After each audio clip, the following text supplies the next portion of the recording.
Doctor வணக்கம் doctor. வணக்கம். பார்த்தீங்கன்னா கருப்பு கவுனி அரிசி இருக்கிற இடத்துல கொண்டாந்து நிப்பாட்டி இருக்கீங்க.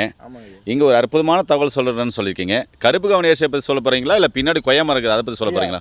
என்ன நம்ம சுற்றி இருக்கிற ஒரு மரம், அற்புதமான ஒரு மரம், இதை பற்றி வந்து நிறைய பேர் பேசாமலே இருக்காங்க. கொய்யா மரம்.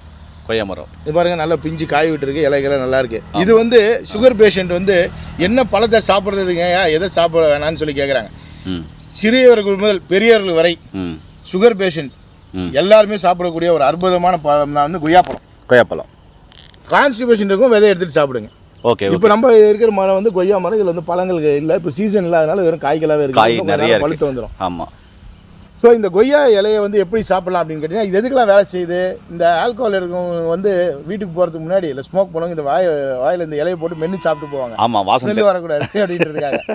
இப்போது இந்த இலையை வந்து ஒரு 4 இலையை எடுத்துக்கணுங்க ஐயா. 4 இலை, ஒரு சிட்டிகை மஞ்சள், 2 கிராம்பு, அதே மாதிரி 2 ஏலக்காய், இதெல்லாம் போட்டு தண்ணியில் நல்லா கொதிக்க வச்சு, ஒரு டம்ளர் தண்ணியில் நல்லா கொதிக்க வச்சு கஷாயமாக்கி, அல்லது ஒரு தேநீரா காலையில் வந்து சாப்பிட்டுட்டு வந்தீங்கன்னா யாருக்கெல்லாம் வயிறு புண்ணு இருக்குது, வாய் புண்ணு இருக்குது, அது சரியாகும். பல்லு ஈறுகளில் வந்து யாருக்கெல்லாம் நச்சுத்தன்மை வந்து இருக்குது, ஜிஞ்சவெட்டின்னு சொல்லக்கூடிய ரத்தம் வலிகிறது இருக்குதோ, இது எல்லாத்துக்குமே இது அற்புதமான ஒரு மருந்து.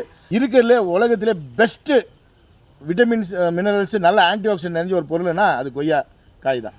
சூப்பருங்க ஐயா. மக்களுக்கு தேவையான அற்புதமான தகவல் சொல்லியிருக்கீங்க. நன்றி டாக்டர். நன்றி.